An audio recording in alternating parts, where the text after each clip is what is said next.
Hello, and welcome back to another episode of The Western Bubble. I am Dario, and I'm here with Balder. And in today's episode, we're going to talk about Haiti. Balder, why are we speaking about Haiti, such a small island that is not really within the West? That's a very good question, Dario, especially because I'm a bit nervous since Haiti is very far away from my area of specialization. It's certainly not a country whose history I know particularly well. But we're talking about Haiti for two reasons. The most direct reason is that it's in the news again because there's now a transitional government after already 3 decades of enormous hardship for the local population because of political instability and economic and natural disaster. And secondly, because it is a very good example of how the West has been responsible for a lot of these disasters, a lot of these problems.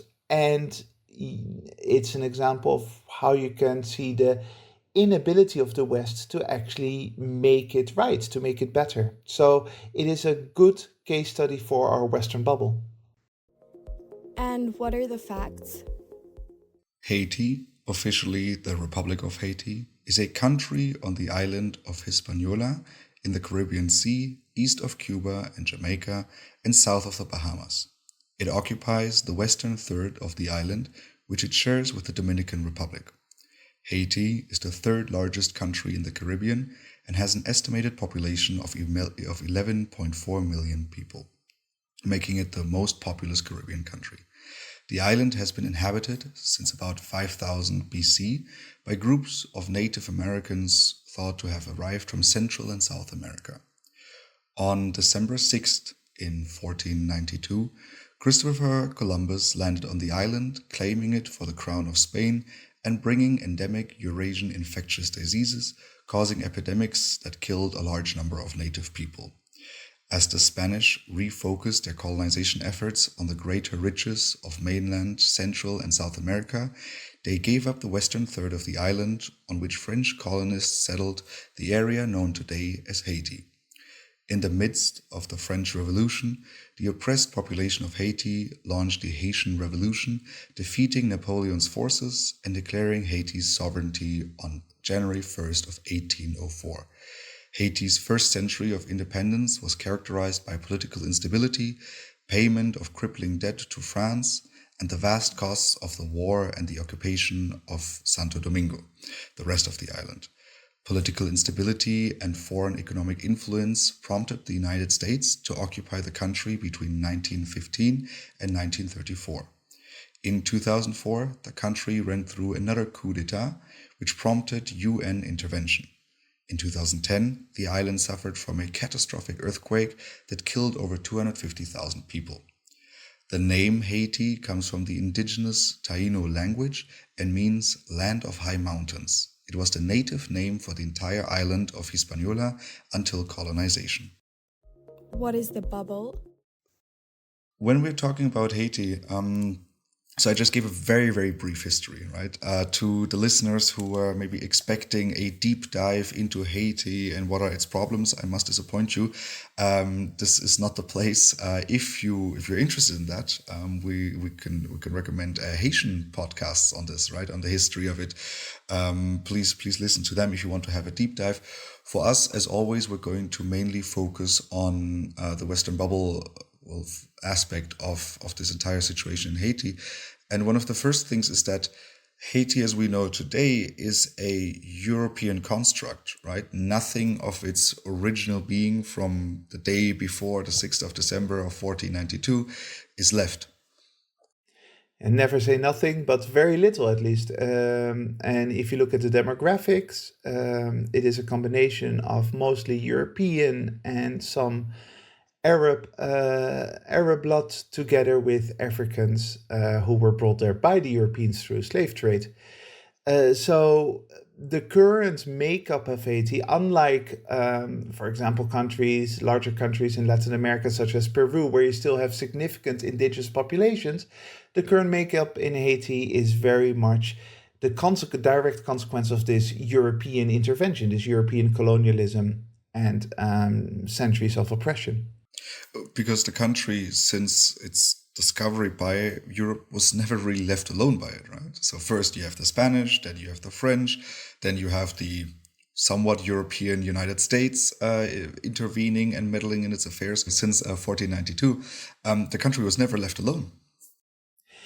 No, and what is very interesting always about the Caribbean, South America, as opposed to, for example, the North American experience, at least the United States experience, is that even when technically countries became independent at the beginning of the 19th century, in the case of Haiti, 1804, they inherited a legacy of European structures, right?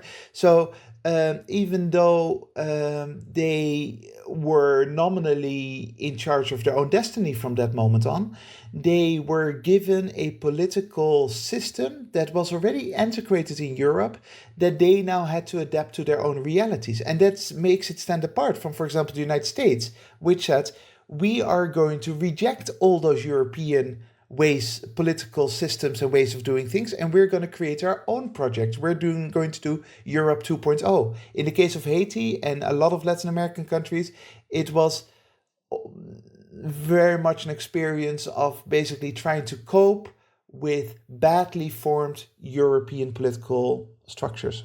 Mm. And this process of coping with your traumatic history, right, that first sees the majority of the native population wiped out, replaced with slaves from the African continent, and then kind of torn apart by multiple wars, because you not only do you have basically a like just a French colony on there. No, on the entire island you have a French and a Spanish colony, which also are there's a lot of fighting between the two of them over the hundreds of years. So you have these traumatic experiences, and then I mean it's difficult to go through that process of basically dealing with that trauma and then building something new upon it. And in Haiti, that never happened. Yeah, it's history reverberating into the present, right? It is this idea that all the complexity and all the trauma from the past, if it's not properly dealt with, will always be a burden to your present ability to create productive, constructive political systems, sociological tendencies, etc., etc. There has been some really interesting studies as well about the impact, for example, of the slave trade on East Africa, which was like Zanzibar, an island which was the center of slave trade between Asia, Africa, and Europe for a long time, and how that for a very long time afterwards still continues to reverberate in the psychology and the sociology of the people on the island and around it. In many ways, you could kind of compare this to an individual, right? If you've been abused in your childhood, or you've got a very traumatic past, then unless you can deal with that with good therapy and with good support mechanisms, you're going to always suffer throughout the rest of your life. And then if those abusers come back once in a while to say hello, that makes it even worse, right? So that individual experience of trauma that needs to be healed before you can move on also applies to a country like Haiti. And I mean, if we're on the individual level, I would compare if I had to compare the West to an individual in this specific case with Haiti, right? It's almost like an addict who's saying, "Oh no, I know I failed Haiti already 8 times, but this time I can fix it," instead of just staying away. And this seems to be the case with the West, because every time, I mean, we now hear about Haiti, and so Haiti is for me one of the first big news items that I can very vividly remember from kind of first consuming news, right? So the earthquake in 2010. And since 2010, the situation has not gotten any better, right? You had the cholera outbreak, you had United peacekeeping missions, then you had a horrific weather events, basically in 2016. And then you have all the political instability. And every time you hear one of these like negative news items about Haiti, there's this reflex everywhere within Western media, but also among Western policymakers, of talking about any form of intervention, right? And if it's not talking about a direct military intervention, we're talking about a or maybe we'll just help them a little bit with their police force intervention.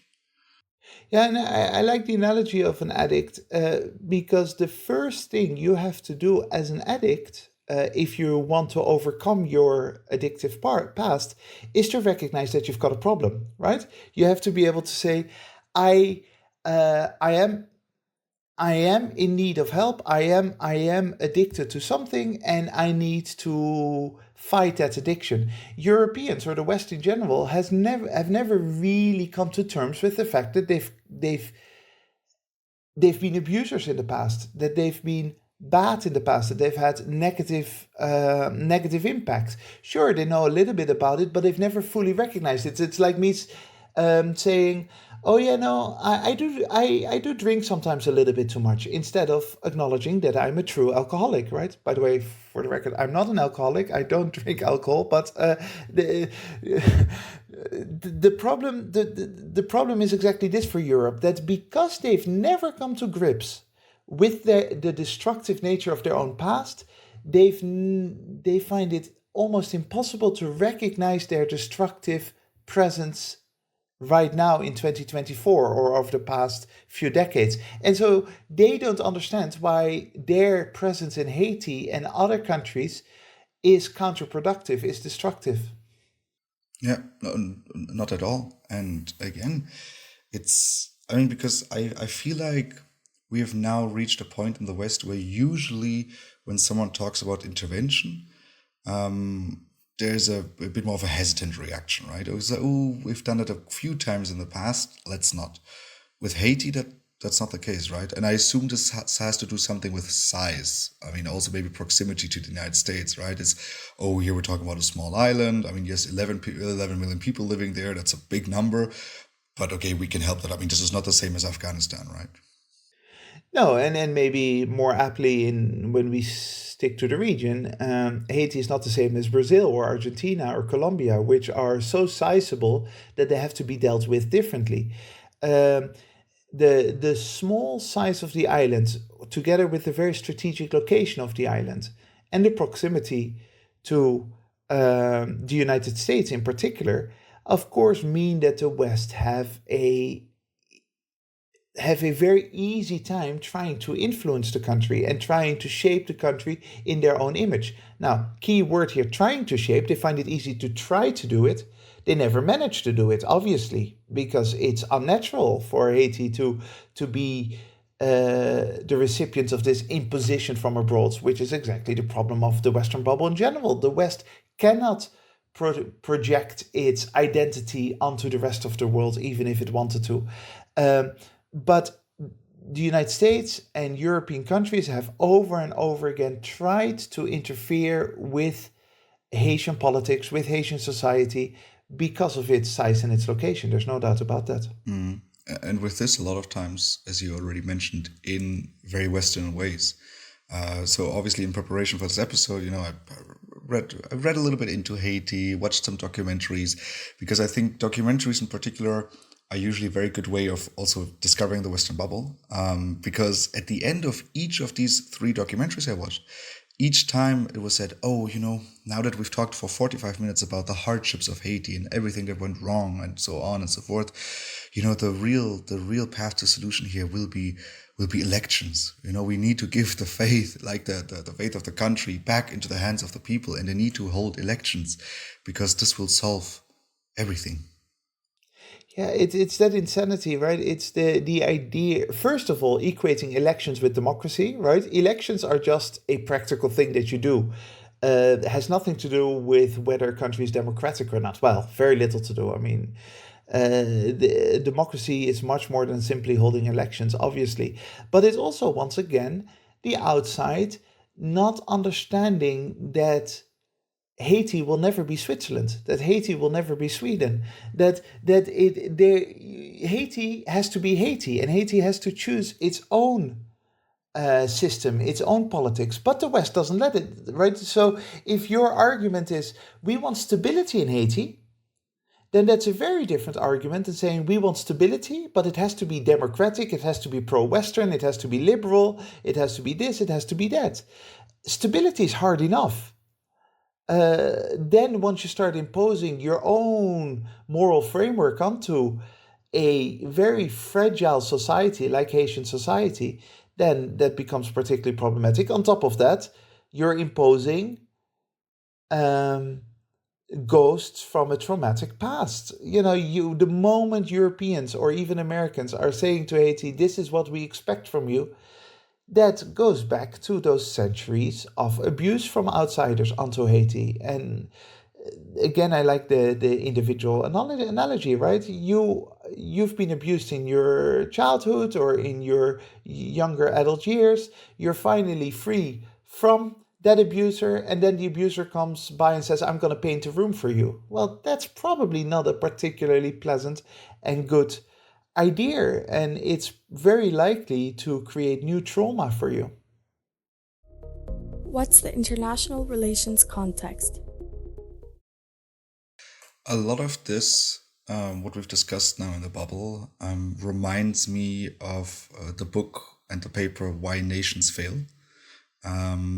And I mean, so Haiti is also part of it. I personally never made it to that chapter because that book does get repetitive at some point. But right, so because you have the very nice comparison. You are on the same island, so you have in theory, right, the same standards, the same also in nature, the same environment, same circumstances. But the Dominican Republic is doing better than Haiti. So, something must be wrong here. And then it immediately gets into this talk of, well, Haiti, they're lacking, they're lacking rule of law, they're lacking this, property rights, the typical why nations fail approaches. However, one of the problems, I mean, we can go into the analysis of this, but one of the problems I always felt with why nations fail is, first of all, what's a nation? And second of all, why we're not talking about states. And this very much applies to Haiti here as well. And I think this is going to be also a bigger theme in this episode, that I think we need to talk about failed states from a Western perspective, because it is a concept that gets thrown around in the West a lot. And then always, as soon as a Western policymaker hears the term failed state, it gets tingly in their fingertips and they wanna send something there. Well, especially because they see the opportunity to now, okay, so it's rock bottom, hit rock bottom. Now we can build it up into our own self-image, right? That's been now for decades the belief with Somalia. And ask your average Somalian how that's going. I really like the distinction between nations failing and states failing, because if you talk about a state failing, you can point to very specific Westphalian conditions that the state needs to have. It needs to provide stability. It needs to have a level of political legitimacy. Political legitimacy doesn't mean democratic legitimacy, right? Political legitimacy means that political leadership is recognized as the power representing the Westphalian state. Those things are hard enough, but they are much easier to identify and to work on than a nation failing, which is much broader, which has to do with values, which has to do with culture, which has to do with economics and all that. It's perfectly possible to have a very poor, horribly authoritarian dictatorial regime and the stability being provided by the state. Then the state hasn't failed, right? But if your objective is, no, it has to be more than that, we can't just accept a poor authoritarian regime, it has to be a thriving Switzerland, then you're going to mess with all kinds of dynamics that are way too complex to control from the outside. And you're much more likely to actually make things worse than make things better. A thought I just had when you said, there's a big difference between a state failing and a nation failing. And I think in Haiti, we can clearly talk about a state failing. I mean, right? Anyone who has watched the news lately, right? There's lots of gang violence. The government is basically breaking down every few weeks. The current prime minister even went to Kenya asking for support by Kenyan peacekeeping troops. Then he wasn't allowed to return back to the country. Now there's a transitionatory council, and so on, right. So that's a failed state. I think we can all agree on. The way you described a failed nation got me thinking, is the Western bubble a failed nation or a failing nation? Because it's basically, I mean, all the factors that you just listed, I feel like we could tick off to a certain extent in the West. In the sense that economically, politically, there's that backsliding and things are getting worse. And then the values, the norms that once made the West so good are now being undermined and forgotten about. And the things that, once actually made the West fail before, right? They are now coming back and gaining more importance. I mean, should we just write a book why the actual nations, not the states, fail? Yeah, I think there's an argument to certainly to call them failing, right? Not failed, because that would be silly in the sense that, hey, I look out of my window here in Madrid, and you look out of your window in Berlin, and people generally do really reasonably well, and there is relative political stability, etc., etc. But and economically things are doing well, but the failing aspect of the West is very clearly available. And if that continues, and there's no reason to assume it doesn't continue, then at some point we're going to wake up in a failed society, a failed nation. There is interesting literature about the importance of having a goal as society, right? Of trying to achieve something as a nation, and however you want to identify the nation, right? Because sometimes people think of nation as ethnocentric or anything like that, but just the group of people within a Westphalian territory, what do they want to achieve together? And what you notice in the West, in Europe certainly, and to a certain extent in the United States as well, is that people no longer have ambitions for the nation. They have ambitions for themselves, but not for where they're going. Instead, they're trying to desperately hang on to what they built up over the past 100 years or so. And so, yeah, I think there's an interesting argument to be made there. But what is very different is that the state hasn't failed yet. The state in Spain, in Germany, is still functioning well. Politics is becoming very fragile, but the state still provides its basic duties. Physical stability, criminals generally get arrested and thrown in jail. There is relative economic safety, etc., right? Absolutely. And to take this back to Haiti a little bit, because I think now we've properly established the difference between a failed state and whatever a failed nation would look like. And I think also established that the West is not a failed nation yet. I mean, and it won't be a failed nation if Western policymakers listen to this podcast. But kind of taking back to Haiti, so Haiti is not a failed nation in that sense. Haiti is a failed state, but at the same time, I would want to add something here that, I mean, failed state to me implies that the people on the inside, or, within the state, the people responsible there for the state, that they have failed. Honestly, that's not convincing to me because of what we've discussed in the previous segment, right? That, I mean, I don't think Haiti was necessarily failed by its own people. I think it's more that the international community, particularly the West, failed Haiti. In your fact sheets, you read out quite a lot of that. The moment they become independent, roughly the Monroe Doctrine kicks in, right? The Monroe Doctrine 1823, where the United States essentially says to Europe, stay out of the Caribbean and Latin America. This is our backyard now. And that becomes very clear in the 20th century when Germany has a short period of trying to use Haiti as a diplomatic political base in the region, and the United States essentially then colonizes Haiti.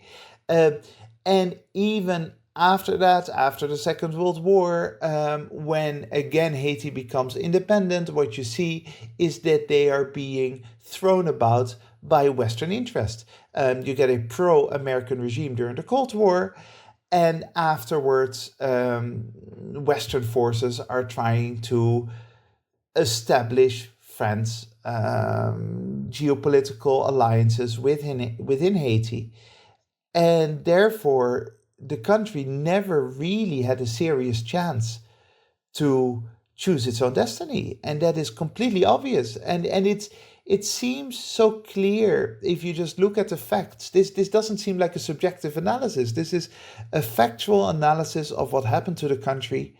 And then for European nations, either through the UN or directly, and the United States, either through the UN or directly, to come into Haiti and say, hey, we see that you're in trouble, we're here to help, seems so insanely counterproductive. It seems so obviously doomed to fail that you have to ask yourself, why do Washington and Paris and London do this?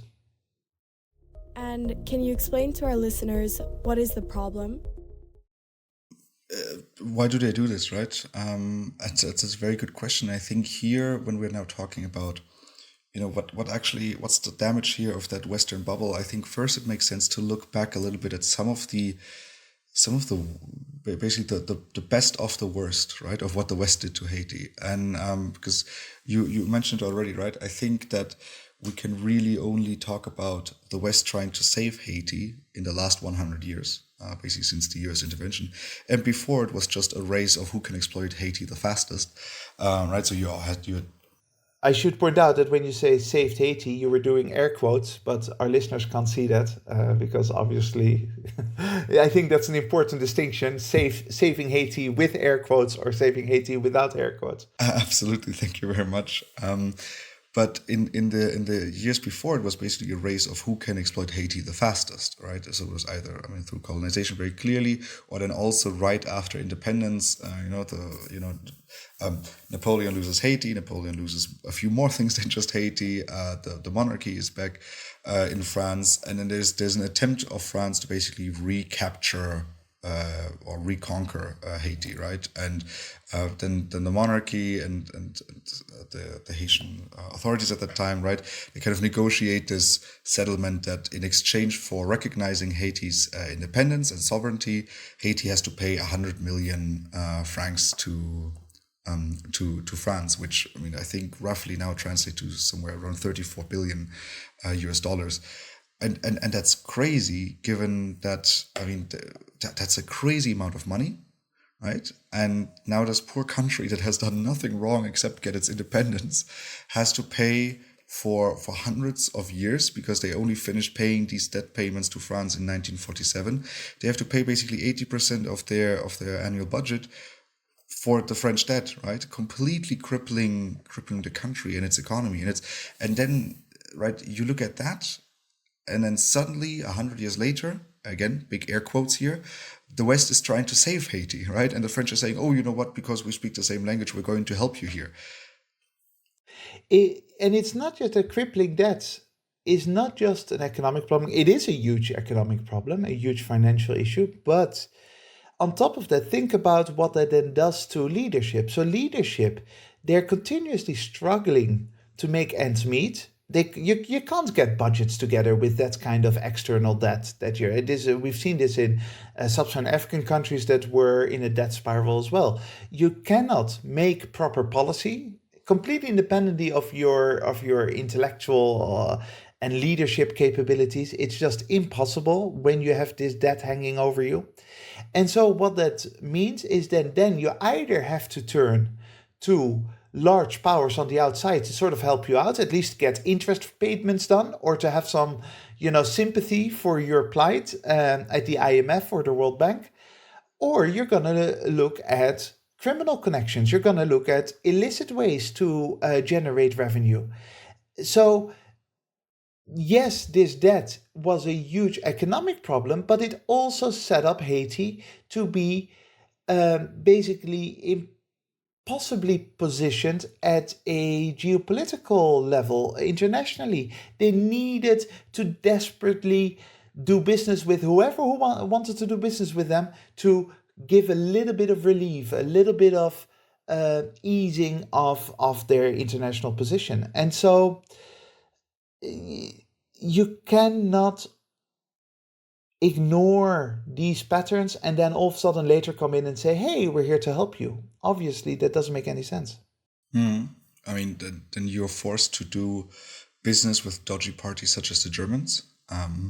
which I mean, it's let me use this opportunity in this podcast and the platform that I have to again look at German history and be surprised at how many places we were doing terrible things, because But we're talking post World War One here. Germany wasn't that dodgy then, Dario, right? I mean, for me, Germany has always had a dodgy side to it, because then particularly we're also talking again about the 19th century here, because you mentioned basically the embarrassment and the humiliation to governments, right? That I mean, the French imposed those payments onto the Haitian government and authorities, basically, right, forcing them into illicit corners, but also taking away any legitimacy. And the Germans did the same, right? When for some reason there were German settlers on Haiti at that time, right? Half German, half Creole, half Haitian.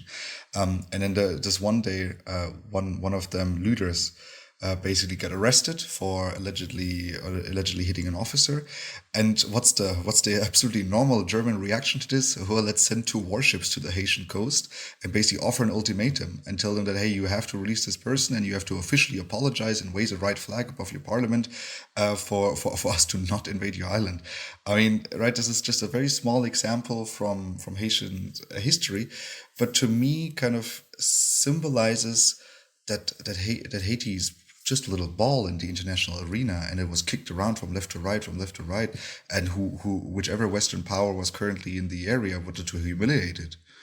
And that sets it apart from, let's say, the Pacific Islands, from Tuvalu or any other nation that is so far away from any strategic interest that they still have the ability to choose their own destiny. Haiti, because of its geopolitical location and because of its surroundings and because of the fact that it was created in the very first place by Europeans in its modern form, that it just never had a chance. It just never had a chance to find any kind of ambition for itself. Previously I mentioned that nations typically that are successful have a clear goal, have a clear objective, are trying to achieve something. Haiti never had a chance to ask itself what it wanted to achieve because it was always dealing with this deeply problematic and traumatized past. And then if we kind of go further, especially in these years, that increased German presence on the island obviously made the United States very nervous because, right, Haiti is our backyard, Monroe Doctrine, Europe, stay out of it. Which then prompted the United States to invade Haiti, right?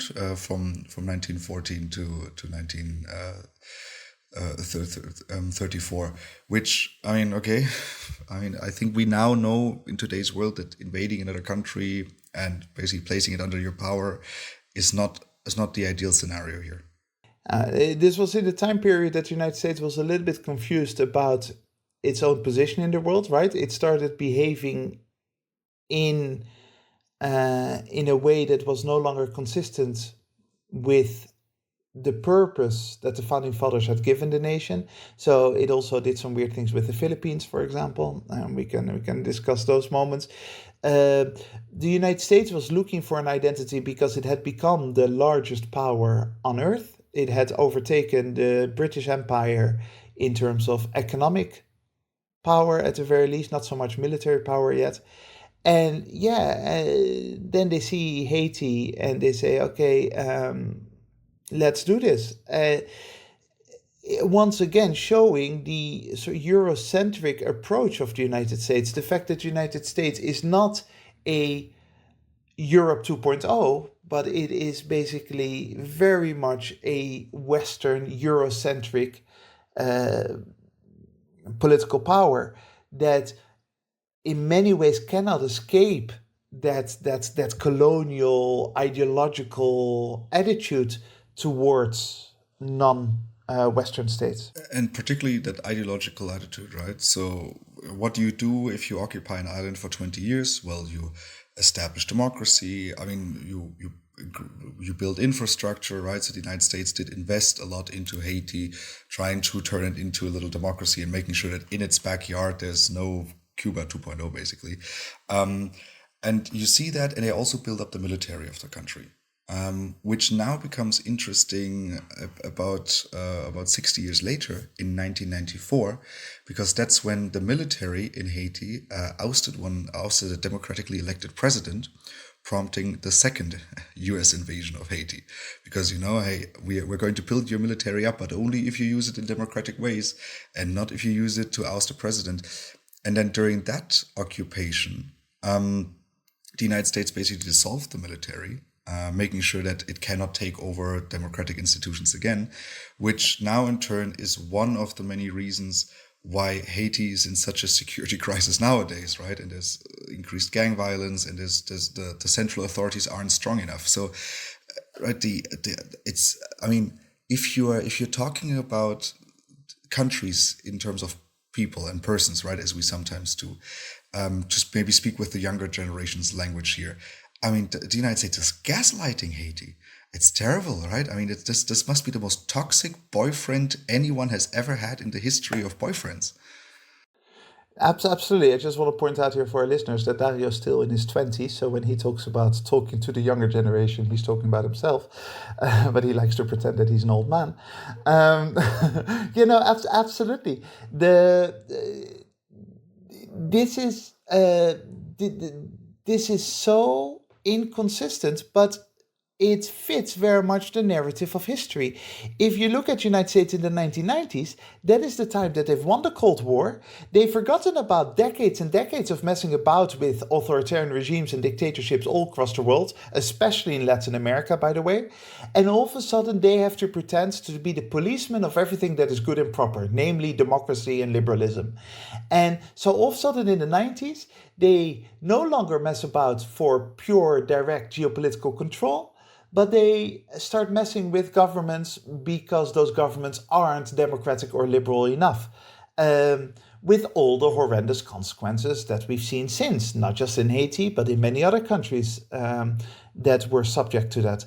And the ease with which that is ignored afterwards in the analysis, and the ease with which then a new attempt is made to interfere in that society is astounding in many ways. And it would be funny if it didn't have such serious consequences for local populations, right? But it would be almost hilarious in the sense of like, what, are you completely blind? Only yesterday you did this and now you're doing it again under a different motto? What the heck is going on here? Absolutely. And then in more recent history, I mean, we've had right, so there was a UN peacekeeping mission since 2004 because of yet another coup d'etat. One of the negative effects of a UN peacekeeping mission can be cholera, right? So basically, just like the European settlers and Columbus in 1492 bringing smallpox, then the peacekeepers brought cholera to the country, killing 10,000 people and 1 million infected. Right, so that, and then on top of that, right, we see, because this is more the humanitarian type of help, right? Okay, we're helping you with the peacekeepers, they're nice and lovely. And then after the earthquake, the West was also very quick to help with humanitarian aid. And this is the one that we are usually a little bit less critical of. But then we hear stories such as the Oxfam sex scandal. The Oxfam sex scandal came after the earthquake of 2010, and in 2011, a number of Oxfam people relatively high up in the hierarchy had sex with teenage and even younger girls, and were it's a horrible story, and it's close to my heart because it was right at the time that I was escaping the development and humanitarian sector, moving into foreign policy essentially because I didn't want to be connected to what I'd seen for a decade within the development sector. And when people say, yeah, that was really unfortunate that staff of Oxfam committed these abuses and that is horrible, but surely overall you can't blame the West for that, or you can't blame the desire to do humanitarian good. Well, I kind of can. And the reason why I can is because the humanitarian sector and the development sector have very much that colonial identity of Here we are powerful, we're here to help you. In the 16th century, it was, we're here to bring Jesus Christ to you, to save you from yourself. Now it is, we're here to bring humanitarian aid to you. But it is still an enormous power imposition from the outside. This is the way we're going to do things. We're here now, and you have to listen to us, creating an environment in which this kind of abuse, such as the Oxfam scandal, can occur. And once again, you see a sector and a society in the West that is unaware of itself, of its potential for abuse, of the power imbalance that it is creating in these societies. It's completely ignorant of its own past. And what now? So, what do we do with failed states such as Haiti or Somalia? I mean, because I've said this in the preparation for this episode. Whenever you read about the hardships that people in Haiti go through or in Somalia go through, right, there is always this little urge of, oh, I want to help, right? I want to help them somehow. And I don't know if we can do this with humanitarian aid or with interventions or with development aid, but what do we do from a Western bubble perspective? I mean, step one could be apologize. Maybe take responsibility for this, right? Unlike the United Nations, that after they brought cholera, they admitted it, but never really admitted responsibility. So to avoid any payments of reparations. But I think that might be a first step. But what do we do after we admit that we have done terrible to Haiti for the last 400 years? I mean, what do we do then?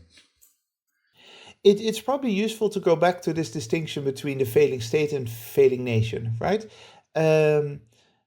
It is important for anyone on this globe for the Westphalian system to work, which means that we don't want states to fail. So, if our objective is to support this Haitian state to be able to have stability internally and to have relative political legitimacy, then that requires us to take away obstacles to that. What are obstacles to that? Well, one huge obstacle would be debt payments, right? A state cannot function properly if it's continuously there as a vehicle to repay debt to the outside world. It's just not going to happen.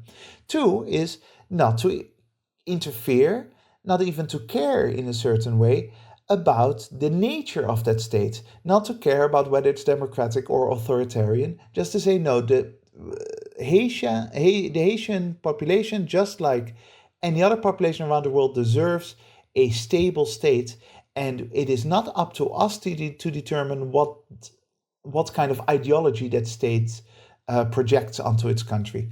And beyond that, the answer very often is not to do anything, right?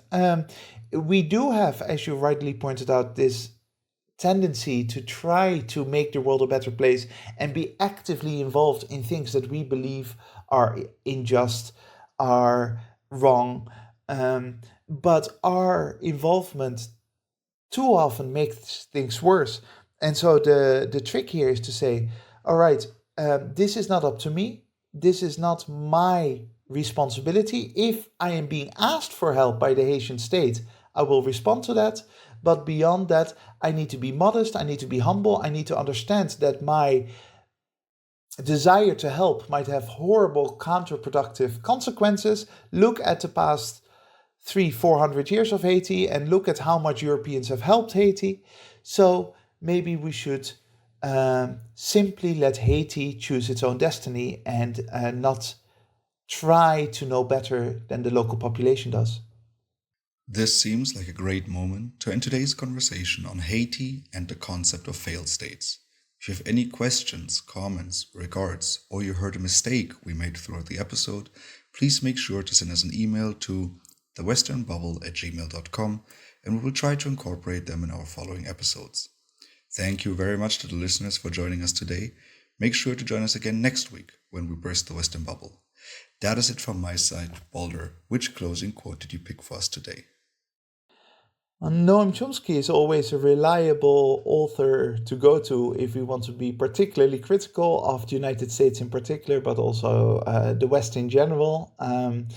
The reason why we don't always quote Noam Chomsky is that his his work also goes in a direction that we're not always comfortable with when it comes to certain conspiracy thinking, but he has been a very bright mind analyzing international relations, and he wrote, "The two main criminals are France and the United States. They owe Haiti an enormous reparations because of actions of going back hundreds of years. If we could ever get to the stage where somebody could say, 'We're sorry we did it,' that would be nice."